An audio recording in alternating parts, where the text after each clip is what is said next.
Next, Mary Backstage, Noble Wife, the story of America's favorite family of the Footlights and of their fight for security and happiness against the concrete heart of Broadway.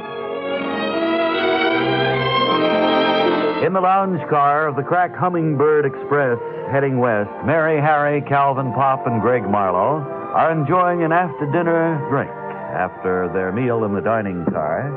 And as we join them, they're discussing the fact that the telegram delivered to them last Friday was by mistake. It was funny. The telegram was delivered to your home, Mary, and you, Harry. Well, I guess they knew you were going to be there, Greg. It wasn't any bad news, I hope. No, it was just that the desk I ordered had come in, and they wanted to know where to deliver it. I told them the winter... You know, I usually am very even-tempered. I can take almost anything, but this fella here is beginning to get on my nerves. Well, he's some kind of a trained nut. He's been walking back and forth through the cars, making sounds like a train. He's been in the club car all day, too. You can bet on that. Yes, I guess he is. It's a little bit disturbing, actually, to be sitting here trying to enjoy ourselves. I think it's bad. He's in the next seat in our coach, you know. Yeah, he's right there. Next to him. You haven't got much sleep yet either, have you, Calvin? What he does is he's imitating trains, you know. That's what he's doing. Yes, that's what I understood he was doing. He told me he goes back and forth across the country 4 or 5 times a year. Here he comes again. Hello. Boy, oh boy. Well, I'm glad I'm in the Ben Franklin Pullman car. Say, did I tell you that they have inaugurated a new feature on this train? And it looks to me as if it's just about to begin. They're going to present live music here in the lounge car. Oh, that's great. Wonderful. Leave those two musicians down there at the end by the bar. Is that the entertainment? Yes, I believe so. They look as if they're going to start any minute. One of them is a violinist. We must be due in Toledo shortly, aren't we? Yes, I would think so, Mary. There's a short stop over there. We can get a breath of air, certainly. Walk around. Wait, oh, yeah, hey. Would you, waiter, would you another round here? One same thing, a pitcher of martini. Right, same thing. Boy, they're really getting to that fella.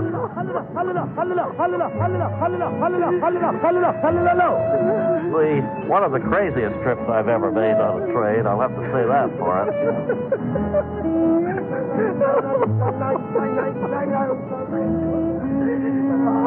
Paging Mr. Backstage. Paging Mr. Backstage. Yes, that's me. A trainogram for you. Oh, good. Sign here, please. Hey, you know, you can telephone trains now. When did they This have is a trainogram. All right, I'll sign for it. Here you are. There you go. Here's something for your trouble. It isn't too bad. I read it. Mary? Mary? Yeah. You know who this is from? What? It's from the man whose face we saw through the window as we left the dining car. You mean the worst person in the world? My long-lost black sheep brother, Fielding.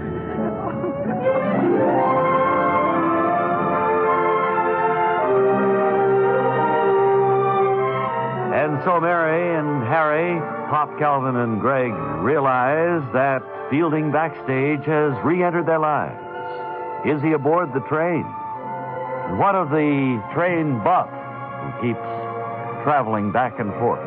Be sure and join us on Monday when we'll hear Mary say, Why, hello, Fielding. In the next exciting episode of Mary Backstage, Noble Wife. Hello, Mary. Mary. Speaking.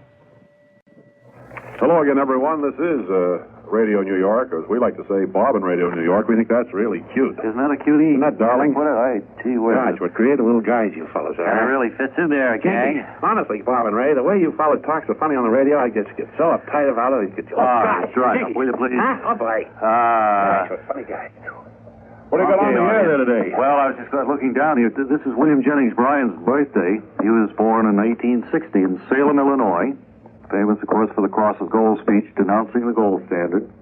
You trying to drive nails over there, Bob, or something? I hear you pounding the table all afternoon. I don't know what the... Maybe we'll put some walnuts under there. No, it's from speaking to luncheon groups. I make a point. Make it fast us a lot. Well, anyway, we have a full afternoon guaranteed for you. Would you be up in New England this weekend? I like to practice my New Englandisms every once in a while, just for the people who probably are listening, say, on Cape Cod. We go to Cape Cod. Or Rhode Island. Right. Connecticut. Anywhere, all around. Oregon. Right. Washington. New Jersey. We're going to have the backstages. We're going to talk with some of the folks in our audience just a second, as a matter of fact. And our special guest today, our featured guest, is the author and expert on people and where they disappeared to, Ralph Flinger, and his feature, Mr. I Know Where They Are. And that, of course, is his nom de plume, so to speak. Who's the fellow who has the book out, Whatever Happened to? Well, Ralph Flinger was around long before Richard Lamparski. Right. So, Richard's got a lot of mileage out of whatever happened. Yeah, right. But anyway. But Ralph Flinger was the original. And have you seen that lady? He knows where Richard Lamparski is. But whatever happened to him? Have you noticed that lady there in the fifth row in the audience? Holding the ventriloquist dummy on her lap? Yeah, she looks interesting. Ma'am? Yeah. Do I have enough wire, Ron, to get over? We get the music. Just don't rush. We get to some music. You a professional entertainer, lady? No, I'm not. Because of this dummy I'm holding, you mean? Yeah. No, I was married to a ventriloquist. Oh. But I got custody of the dummy, see, when we separated. My husband took the house and the car and a few things like that. Right. Why'd you ever agree to a settlement like that? Those conditions are kind of unusual. If you're not the one in the family who's the ventriloquist, what good is the dummy? Well, my husband was really quite good at his trade. He convinced me that this was our little boy. Of course, I realize now that this baloney about a mother's love outweighing other considerations can get a person into a fine kettle of fish, I'm telling you. Well, I think your experience will I'm stuck with this thing. as a great lesson to others who may be about to fall into the same trap. And believe me, I know from whence I speak.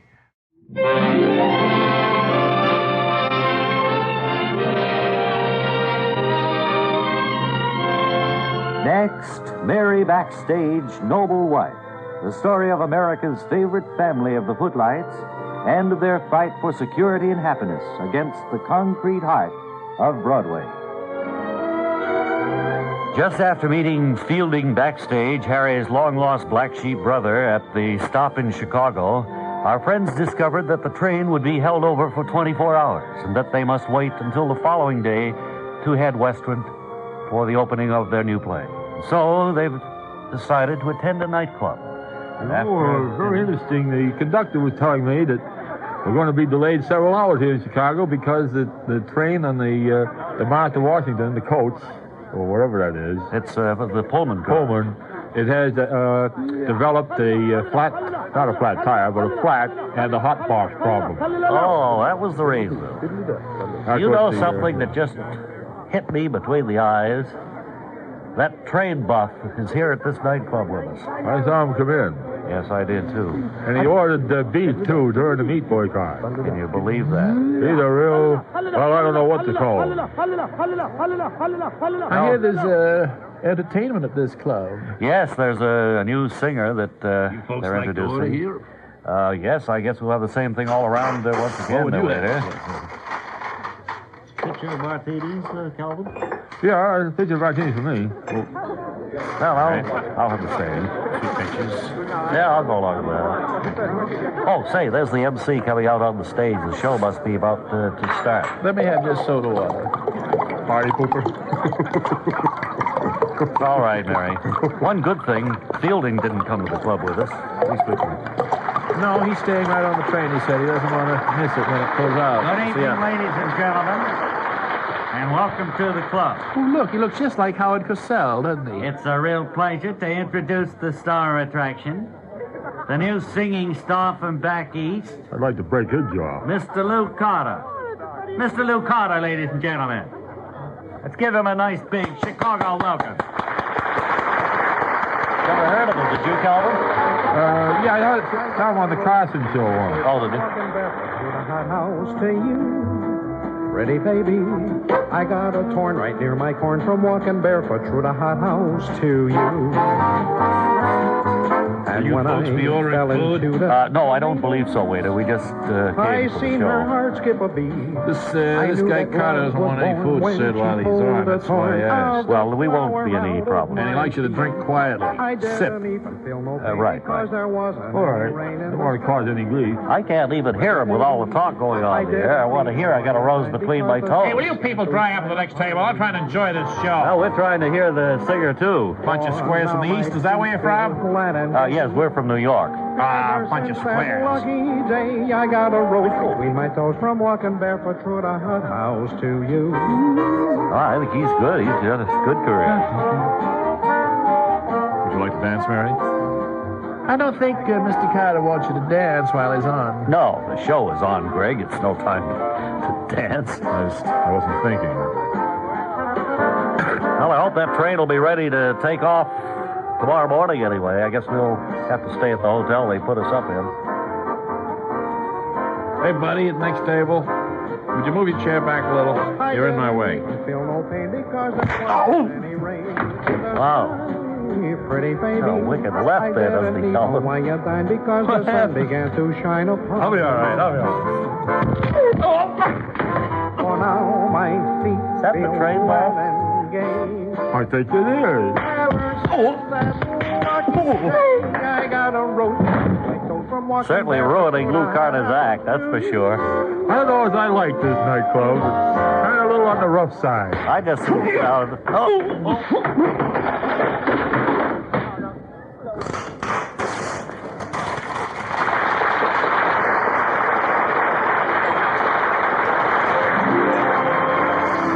And so an apparent riot breaks out at the nightclub, being attended by Mary, Harry, Calvin, Pop, and Greg. Be sure and join us tomorrow when the crack hummingbird heads west again, and we'll hear Mary say, I plead nolo contendere, Your Honor. in the next exciting episode of Mary Backstage Noble Wife, Word Carr speaking.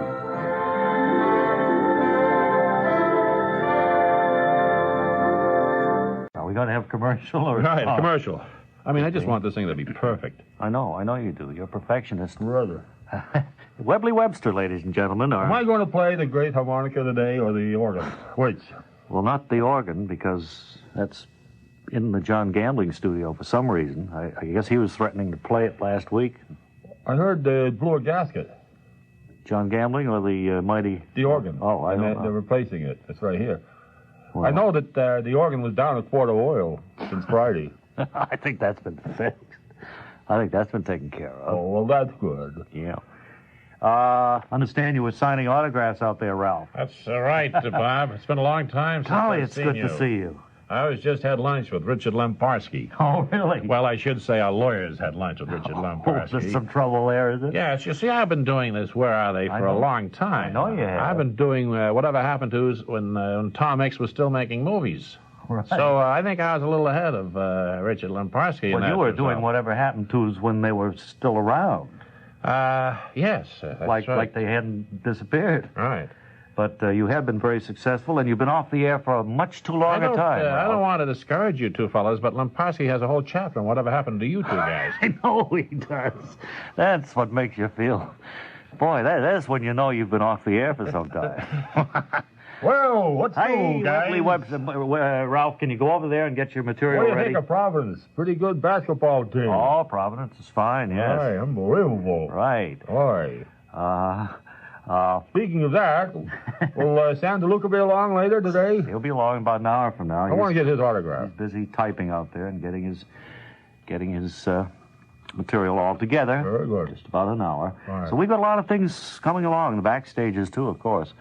You ever And, watch Stan DeLuca broadcast? He does it in a crouch position, you know, as though he's Golly, good. linebacker. It's I really know. funny. The engineers are scared. well, that's from years of practice, you know. He looks like he's ready for the ball to be snapped. Looks like he could spring out of that chair and You betcha. just like that. Oh, and Red Dog. Oh, what a Red Dog he can put on. Someday we ought to surprise him and throw a football at him in the middle of one of his. Hey, that's a good idea. Huh? Put Yeah. that down in the notes. Let me make a note of that.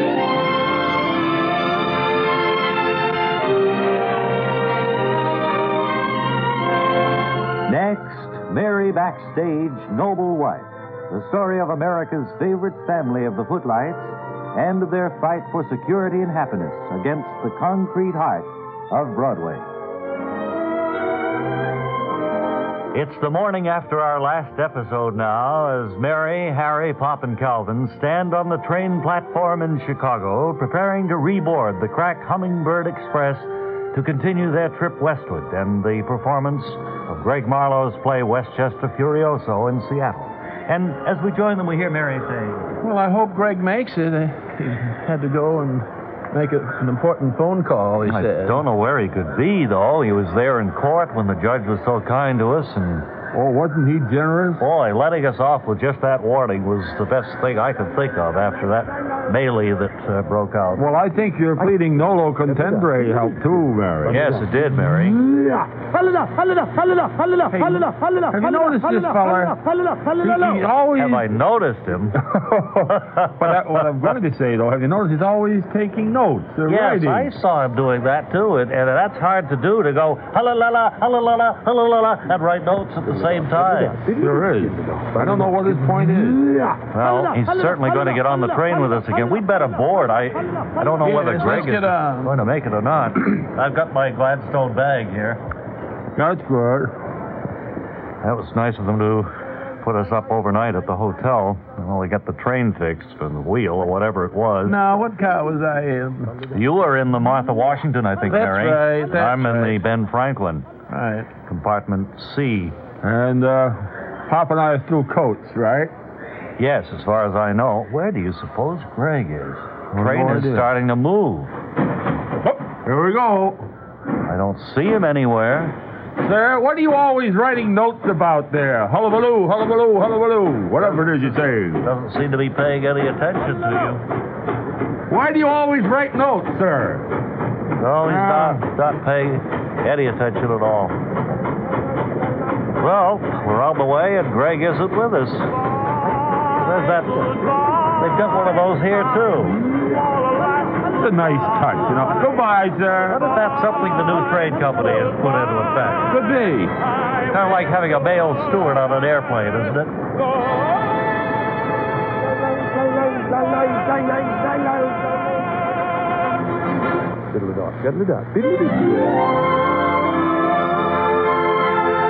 And so the train pulls out of Chicago, leaving Greg Marlowe somewhere behind, and Mary, Harry, Pop, and Calvin are left to their own devices as they head west.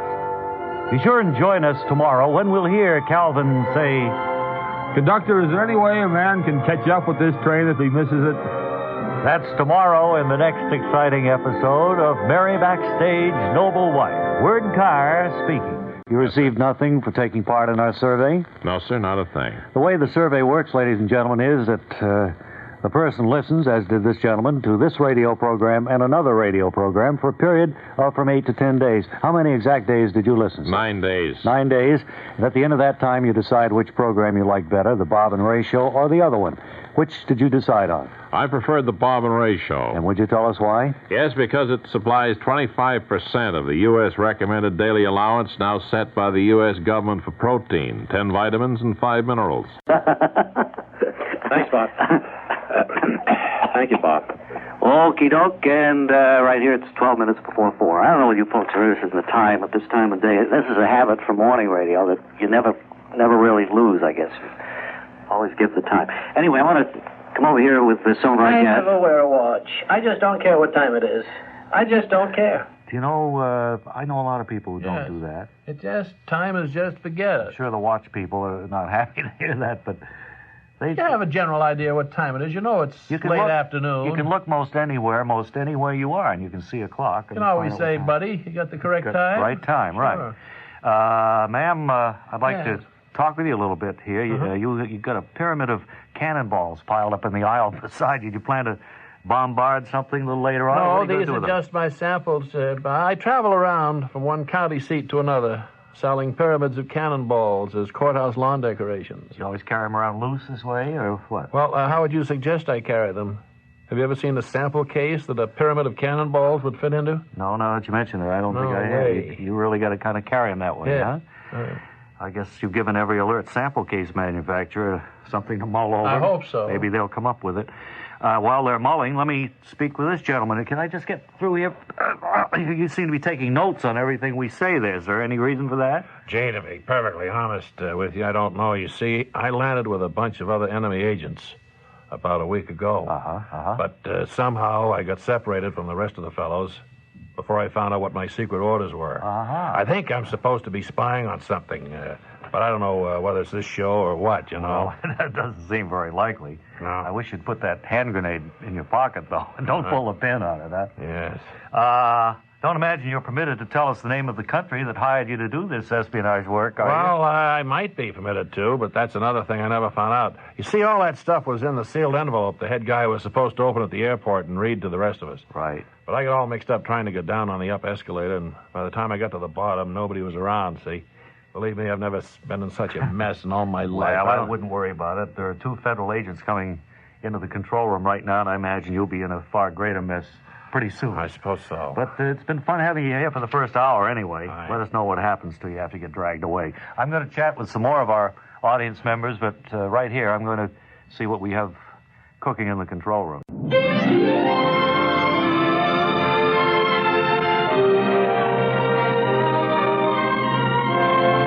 Next, Mary Backstage, Noble Wife, the story of America's favorite family of the Footlights and of their fight for security and happiness against the concrete heart of Broadway.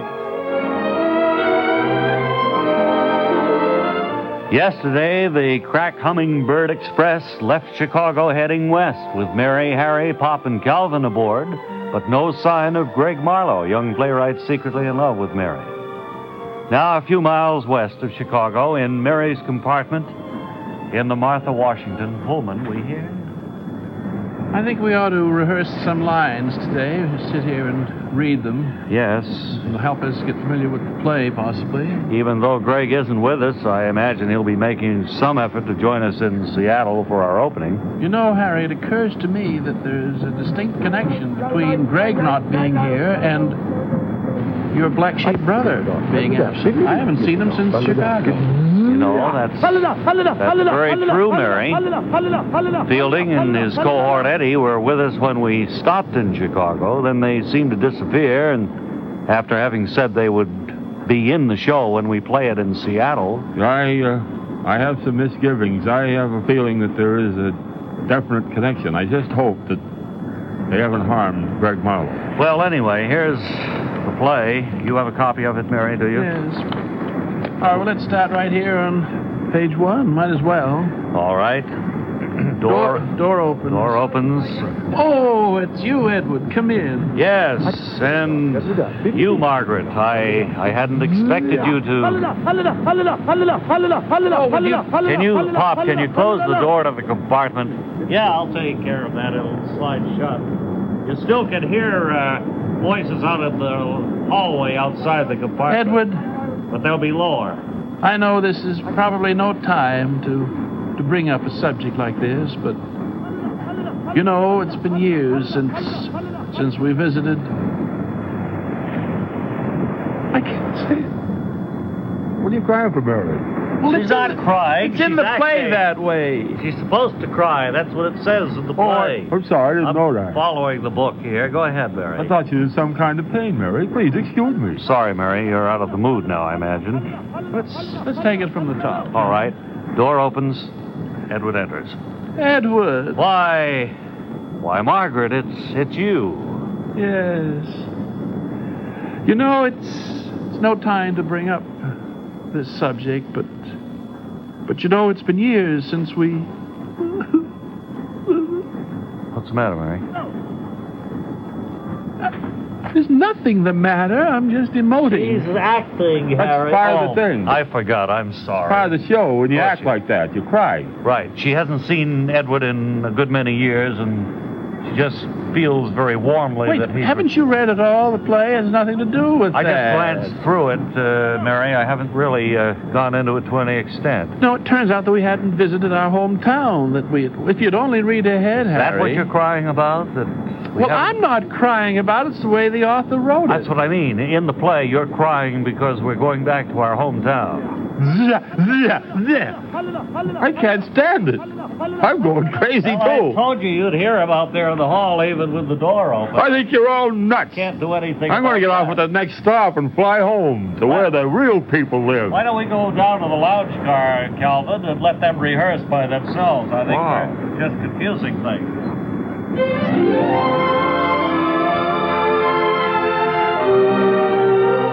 And so, as Mary and Harry try to continue their rehearsals, Calvin and Pop Beloved, stage doorman, head for the lounge car. Be sure and join us tomorrow when Fielding returns, and we'll hear him say, "You've got nothing to worry about. Marlowe's going to be all right." That's tomorrow in the next exciting episode of Mary Backstage Noble Wife. Word Carr speaking. Now over to our sports desk and our beloved sports commentator, Biff Burns.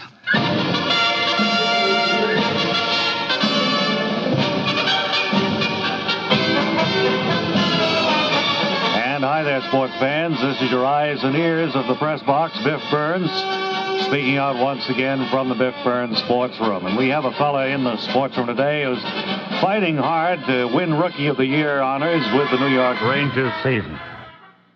LeBlanc, he was take the big stick with crook on one end, skate like Chateau on fire till bad man say l'uncle. Well, that's the mark of the real champ there, Maurice. Now, what was that you made the opposition say again? L'uncle. She is the husband of the sister of my mother. You know how you say the papa of my cousin on the other side on it? I think I've cleared up the crystal ball here in the sports room now. You're telling me and telling the fans that you go after the fellas on the other team and make them say uncle. Oui. LeBlanc, she take the big stick with crook on one end and skate like Chateau on fire till bad man say l'uncle. Right, I think we're doubling back here a little bit in the sports room, Maurice. But I imagine getting a tryout with the Rangers must mark the high point of your brief career, even if you can't make sense telling us about it. No, big hot time for LeBlanc come on Crop Quebec. How you say, the year before this one? That would be last year, Maurice. Yeah, oui. Big hot time come last year. On night, she's dark like one black cat, and LeBlanc's team fight badmans from up Lac Saint-Jean in the playoff there. And you really rose to the occasion in that one, Maurice. Did you manage to pull off the old hat trick? LeBlanc, play tricks with the pat when bad men from up Lac Saint-Jean come to town. Well, apparently you have another term you use back home for the old hat trick. When they come down from up Lac Saint-Jean, LeBlanc, she take the big stick with crook on one end and skate like the Chateau on fire till bad man say l'uncle. Well, I think what the fans would really like to know, Maurice, is how many points you scored in this particular game. Oh, LeBlanc, she scored plenty of points. You bet on it. They take big stick with crook on one end and knock out all the front teeth for goalie Genet. Then LeBlanc go after the bad man right after Ledoux and break, how you say, the bone by the collar there. Then catch the left wing Chatel right good between the hair of the eyebrow and the hair of the head. Well, then after that, I will take the stick with the big crook on the one end. Right. I don't think the old record book puts your name up there at the head of the list for inflicting injuries. What we're trying to find out is how many times you slammed the puck into the net during this game you're talking about. Le puck? What is this le puck? How you say him in French? I don't speak French, Maurice, but I'm sure you know what I mean. It's that round, flat thing you have to hit into the net to score. That's the way you win the game. No, I mean, you play game with this le puck. She go on all night. When bad man comes down from up Lac Saint-Jean, you win game by you hit them with the big stick till they don't get up some more. Well, the old crystal ball here in the sports room tells us the Rangers are going to wish they'd gotten a little more complete scouting report, Maurice, but have a nice trip home anyway. We'll get the Black Hogs there. This is Biff Burns saying until next time. This is Biff Burns saying so long. Chester Hasbrook Frisbee, author of Mary Backstage Noble Wife. How long has it been since you've been writing that wonderful continued daily story? 25 years. Has it been that long? Yes, it has, Bob. And, Chester Hasbrook Frisbee, I want to pass along the congratulations of the many people who have stopped me on the street personally and said, I really think that's... Bob. He's told you 1,000 times, just call him Chet. Well, he's not a Chet person. Yes, he is. Neither is Chet Huntley, come to think of it. It's too stuffy, that Chester Hasbrook Frisbee. Well, he's trying to get with a little bit, but I've always called him that. You've always called him that. But he's told you 1,000 times to call him Chet.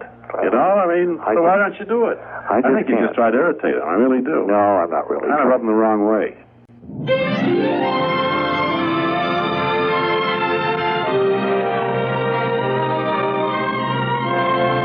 Next, Mary Backstage, Noble Wife, the story of America's favorite family of the Footlights and of their fight for security and happiness against the concrete heart of Broadway.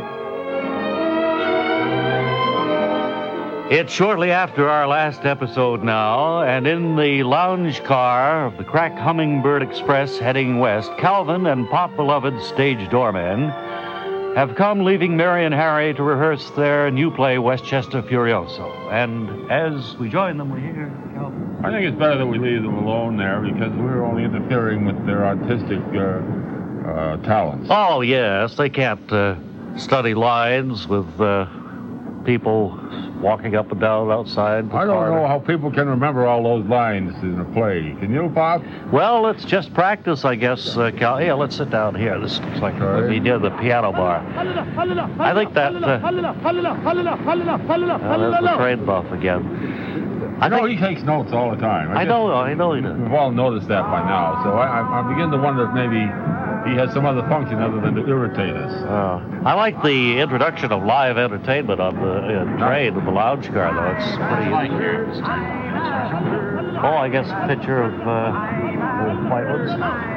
Yeah, make that 2 pictures of the great white big mouse.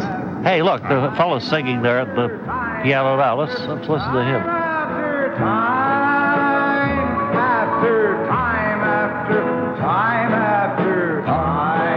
Kind of catchy, isn't it? Yeah. Time after time after time after time after time. They're easy lyrics to remember. Just time after time, it's all he's singing about. Time after time after time after Time. You know, I just looked at his notes over his shoulder. Yes? He has written there that G. Marlowe not on train. That would be Greg. Right. Young playwright secretly in love with Mary. Now, my question is this. Why would he write that down on a piece of paper? For what purpose would it serve? You know, I've got a question in my mind. Why would he have any interest at all in Greg Marlowe? Well, that's just what I said. Oh, I knew. I heard it someplace. Exactly what I said. Sometimes you get my goat. You suppose he's some kind of a... Wait a minute. Do you suppose he's some kind of a secret agent of some kind? A detective or something who's been following Greg? Well, let me put it this way. That thought had been racking around in my brain for a couple of days. He's obviously acting like a kook to throw us off, to fool us. I think his mission is diabolical. Well, I wouldn't go as far as to say diabolical, Calvin. I would go as far as to say diabolical, Calvin, but certainly is something mysterious about it. Something that maybe we should tell Mary and Harry about. Here's your pictures. Oh, thank you.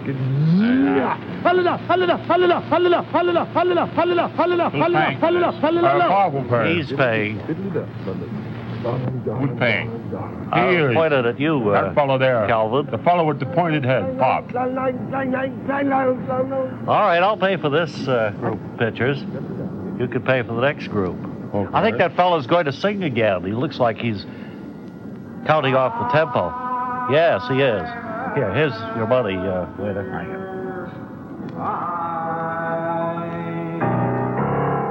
Time after time after time. Look, I'm going to take my picture back. I can't stand this. I'll see you, Pop. Yeah, it's better back there in the Martha Washington than it is here in the lounge car. Time after time. And so the train rolls westward with Pop, Calvin, Mary, and Harry aboard. A question about Greg Marlowe's whereabouts, and still another question regarding the train buff. Be sure and join us on Monday when we'll hear Mary say, "Did you notice the man singing time after time had a tape recorder under his tie?" That's in the next exciting episode of Mary Backstage, Noble Wife, Word Carr speaking. And now here he is, Mr. Ralph Flinger. I know where they are. He's seated right next to me. So let's start the proceedings right off by asking Mr. Flinger if he knows where Spencer Groover, the man who invented the wallet, where he is today. Well, Ray, many people are under the mistaken impression that Spencer Groover invented the wallet. He didn't. It was invented by a man named Samuel Porfill, who happened to mention his idea to Groover, and Porfill now works as head buffer in a tannery in Jamestown, New York. Groover is a millionaire and lives in his own department store. For goodness sake. There was a man called Norman Brewster who once invented a clip so that when you picked up the sugar from a lunch counter, the menu wouldn't fall down. You know, where is he today? Well, while Brewster thought his invention was a good idea at the time, he later found that most people enjoyed having the menu fall to the table. However, Brewster did well anyway. He lives in Death Valley with his family and has enjoyed remarkable success prospecting for lead. I see. Now, many years ago, there was a marathon dancer by the name of Bessie Farley. She was the girl who danced for a solid year without stopping. Could you tell us whatever became of her? Yes, she married a foot doctor from Chicago. Later, she and her husband found that they didn't care for Chicago, so they moved to Fort Lincoln, Nebraska, where they're both involved in visual education. They manufacture the little pictures that go into those telescopic eyepieces. Oh, yes, I've seen those. Right. Well, thank you, Mr. Flinger. We have so much business to do. Will you stay by, and we'll ask you some more questions in just a little bit. Be very happy to. So much fun to talk to Mr. I Know Where They Are, Ralph Flinger.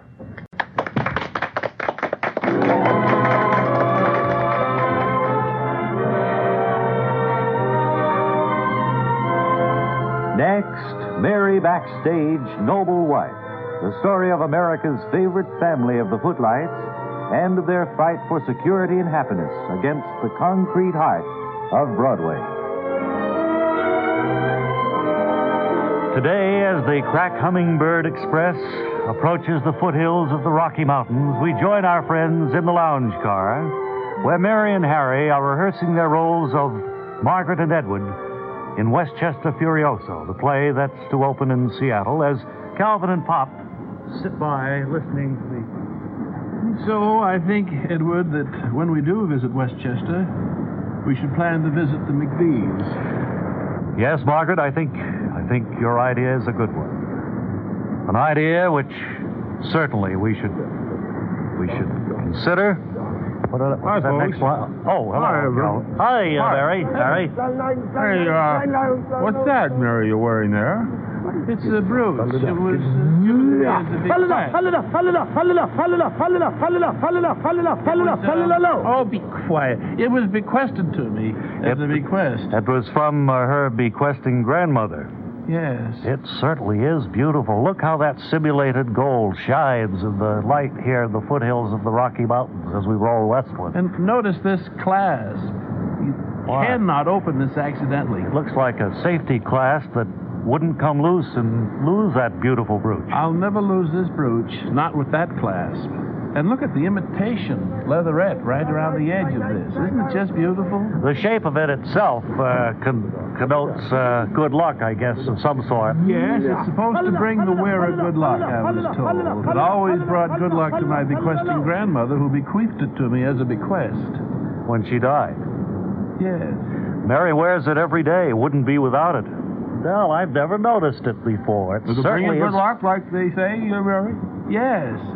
It has always brought me good luck, I think. I'll bet every one of your lady friends who sees that, Mary, expresses great interest in getting one for themselves. Just this morning, I had a person come up to me in the dining car and ask me about it. She thought it was so attractive, she wanted that maybe she could write away and get one like it. A complete stranger it was, too. Yes.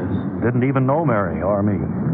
What'd you tell her? That she could I get told one? her that, no, that you can't right away. Oh, it would be far too expensive to even try and duplicate such a beautiful brooch. I wonder if maybe someday our listeners might be able to have a brooch like it. Mary, I think that's completely out of the question. Oh, that would be a pipe dream. No, they could not have anything that good. Consider yourself lucky that you've got the one and only of that lucky imitation brooch.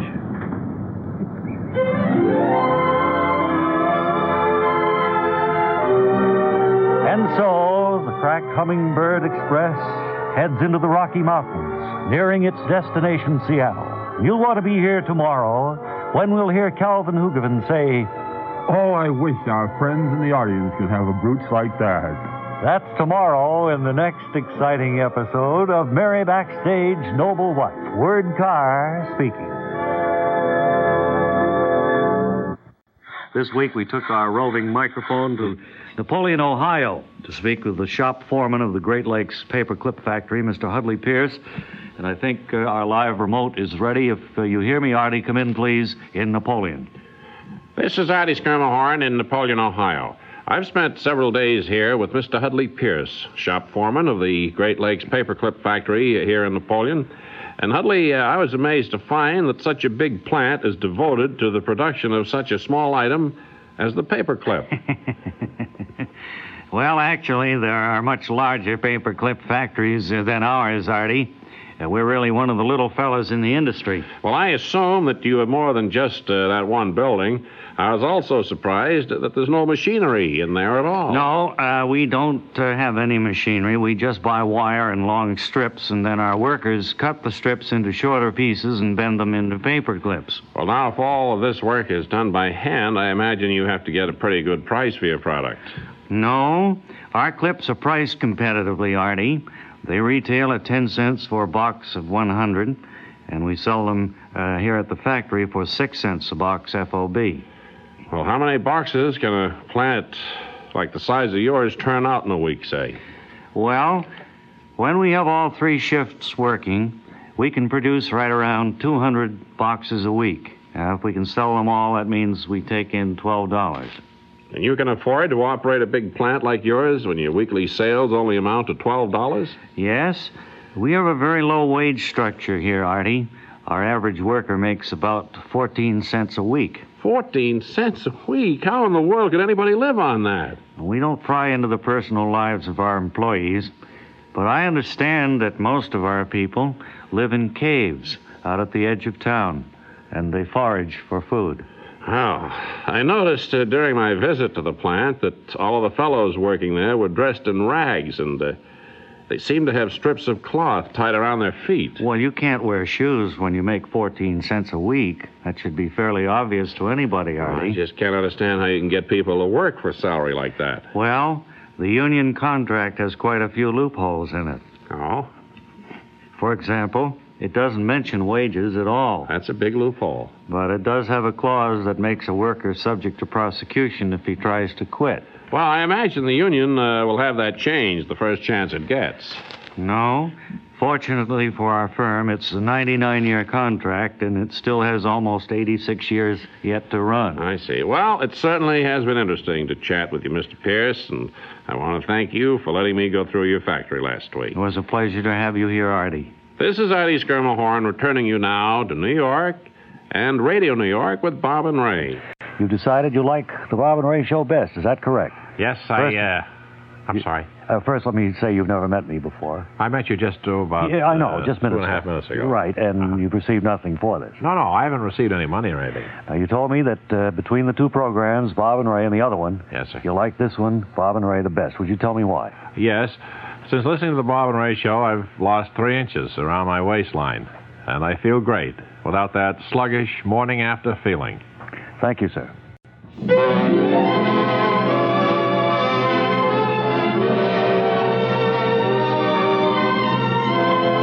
Next, Mary Backstage Noble Wife, the story of America's favorite family of the footlights and of their fight for security and happiness against the concrete heart of Broadway. Aboard the crack Hummingbird Express taking them westward to Seattle, Mary, Harry, Pop, and Calvin sit in the lounge car discussing the fact that the play is due to open on the 20th of April. And as we join them, we hear... I just can't get over that beautiful brooch you're wearing, Mary. Certainly is beautiful, Barry, and one that all of your friends would certainly admire to own, I'm sure. Well, I said, many people on this train have come up to me and said, where in the world did you get such a beautiful brooch? Not only ladies, too, Mary. Some of the gentlemen have admired it and asked where they could obtain one for their wife or loved one, or both. Or either. Yes. But it would be too expensive to try and imitate, certainly. That expensive-looking imitation gold. Hey, look, he changed his act. Hey, that's the trade boss, still with us. Saying Schenectady. Wait a minute. That sound like shooting to you? Yes, it certainly does to me. Well, you know, we're in the foothills of the Rockies, sir. This is Badman country. Hey, wait, the train is slowing down. Yes, I think we're being attacked. You don't mean to tell me we're in the middle of a train robbery? In 1973? Well, it could happen. The train's coming to a stop in 19 what? 73. 73. Yes, it's definitely stopping. Here comes the conductor with his hand over his head. Hold up, folks. Look who's behind him. Doesn't that look like Fielding, my long-lost black sheep brother? Stand aside. Yeah, it is cohort Eddie. Hey. Hold up now, Governor. Put your hands up, everybody. You mean this is a stick-up, Fielding, in 1973? Give me that brooch. Give me that brooch. He's pointing to the brooch, Mary. Oh, here. But don't you realize that this was given to me as a bequest by my bequeathing grandmother? It's a good luck brooch, Fielding. Always brings Mary good luck. Can it? Give me the brooch now.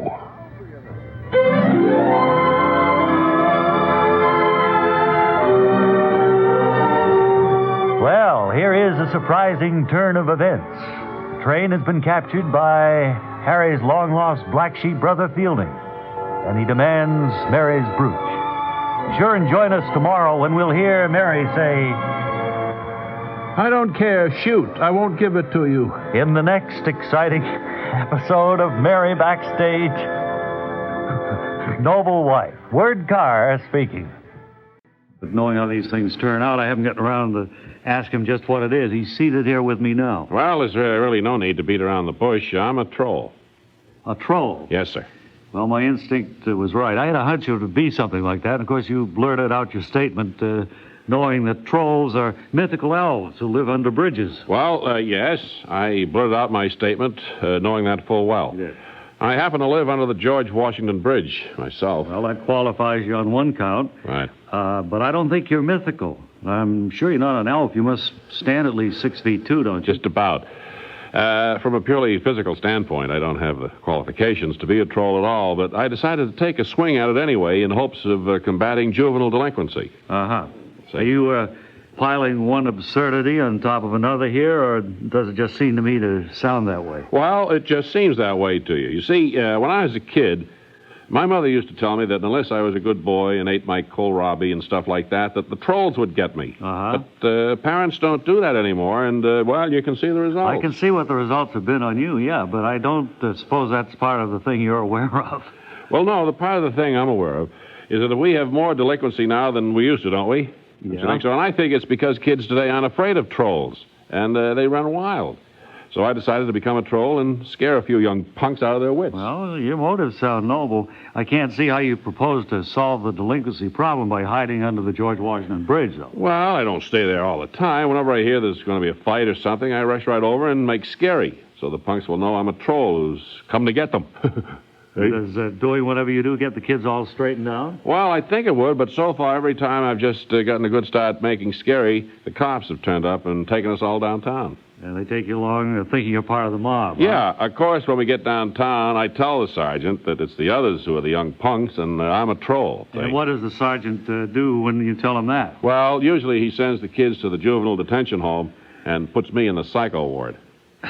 Well, I can see how the average desk sergeant might handle the thing that way. Once you get to the psycho ward, I suppose you're able to explain the misunderstanding to the nice people over there? Well, ordinarily, I'm explaining my way out of the whole mess pretty good, up to, but not including the point where they ask for my home address to put on my release paper, see? And when I tell them that I live under the George Washington Bridge, well, their attitude about the whole thing seems to change for some reason. Well, no. Well, that wouldn't be the best address to give if you were trying to establish your sanity, you know. Well, that's the way I've got to figure, too. So next time, I'm going to play it safe and give them a phony address. I'm going to tell them I live under the Whitestone Bridge. Well, that's using your head. And Thank best you. of luck to you in your efforts to scare the wits out of the younger generation. Yeah. You've scared us a little bit, I'll tell you that.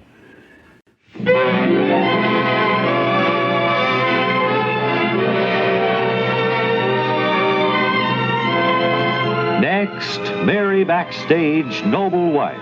The story of America's favorite family of the Footlights and of their fight for security and happiness against the concrete heart of Broadway. As we left our friends yesterday, Harry's long-lost black sheep brother Fielding and his cohorts had just held up the crack Hummingbird Express in the foothills of the Rockies, and Fielding was demanding Mary's good luck brooch. Now, moments later, we hear... No, you'll have to shoot me. I will not give you this brooch. That's one of Mary's dearest possessions, Fielding. All right. If that's the way you want it. You're not, Fielding. Take this. Are you hurt, Fielding? They got me. That train buff took a shot at you. You got me in the shoulder. Come on, let's get out of here. For a minute, I thought I was shot. Wow, I thought he was shooting at you, Barry. Thanks very much, sir. Hey, come on, let's get out of here. Right, come on, let's go. He's not as crazy as I thought he was. You okay, Barry? Well, that was a close call. Is it still here? Yes, it's still around your neck and still as beautiful as ever, Mary. I want to thank that. Where did he go? He ran back into the next car for some reason. He'll be back, though, if I know him. He is such a mysterious person. Here, all across the country, he's been going hum, or Schenectady, and yet, when we needed him, he was right there. When the chips were down, he proved his mettle, all right. But why does he act so hard? Crazy like. I don't know. Here he comes again. I'd like to thank you for saving my wife. Thank you. Oh, he's gone on ahead into the next car. Well, the train's rolling. We're heading west again. Hey, gang, you hear the train was held up? Yes. Didn't you see Fielding, Calvin? No, I'm down in the club car. I just heard about it now. Well, he was on, and that train buff took a shot at him, and he jumped off the train again. The train buff took a shot at Schenectady? No, at Fielding. Oh, at Fielding? Yes. Oh. Prevented him from stealing Mary's good luck brooch, the one she wears all the time, the one that brings her good luck, and the one that all her friends would like to have a copy of. Well, her friends would love to have it now. Now you can see how lucky that brooch is. Certainly saved your life that time, Mary. Yes, I think because I was wearing it. It saved my life.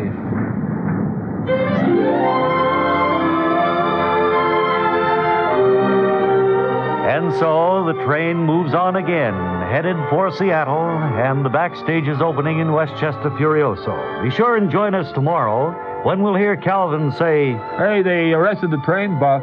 He didn't have a license for that pistol." That's tomorrow in the next exciting episode of Mary Backstage, Noble Wife. Word Carr speaking. Thank you. Still here in the studio with us is Mr. Flinger of Mr. I Know Where They Are. You know, your fund of knowledge is really amazing, Ralph. How do you manage to keep tabs on all these people? Well, I have a good deal of free time on my hands, and that helps quite a bit. Let's get to the next question. All right. Do you know where Louis Gorby, the man responsible for the vent in back of men's jackets, is today? I'm glad you asked that question. There's an interesting story connected with that. Gorby got his idea for the vent by watching theater curtains. Somewhat the same idea, as you can see, but the theater curtain really isn't a vent, actually. I know, a curtain separates when it's pulled down. A suit doesn't do that. That's right. So when Gorby represented the idea as being his own, the theater curtain people sued. And it was quite a legal battle that dragged on for many years. Oh, really? Who won? Well, the theater curtain people. The courts ruled that the vent was too much of a coincidence. And where is Gorby today? Well, his exposure to the courts taught him a lesson. He's now taking a law course at Clinker University in Canada. Oh. Anybody else you'd like to know Let's see, I think the year was correct me if I'm wrong, 1933. 33, when yes. Peter Mildew went over the Niagara Falls in a barrel. Do you know where he is today? Not precisely, but every effort is being made to find him. I mean, he's still missing after all these years? And they're still searching? All right, and for the last, where is he? Tell me, whatever became of Harley Stutz, the famous polo player? Well, that's a difficult one, Ray, because Stutz moves around quite a bit. He's an international playboy these days, and that keeps him hopping. However, I met him 3 years ago at the gaming tables at Monte Carlo, where he's having a run of bad luck. He'd lost $6 million and was in a rather bad mood. I can understand. So when I asked him where he was going, he hit me with his lucky mallet. So you don't know where he is then today at all? Well, he married Greta Snow, a rich heiress from Iceland, but I doubt that he's living there. Stutz still likes to get in an occasional chukker of polo, and I imagine he'd find controlling a horse on some of those slippery Icelandic polo fields a bit of a problem. No, I'm sorry, I can't do any better than that. Well, you did very well today, and we want to thank you for coming by. Pleasure to be here. We know you have such a busy schedule. No, I don't really. Thank you, Mr. No. You know where they are. Ralph, was it Flinger? Yes. Flinger. You did a fine job. And be with us again, will you, next week, possibly? When one of your friends might be located and you could tell us all about it? I'll try to make it, Ray. Very good. You really provided us with some interesting facts about people we had forgotten about. Right, you always do. Just a reminder that we'll be back again tomorrow with more of the features that we've been serving up the last few days. Yes. So until then, have a good evening, and until tomorrow, this is Ray Goulding reminding you to write if you get work. Bob Elliott reminding you to hang by your thumbs, and this is WOR New York.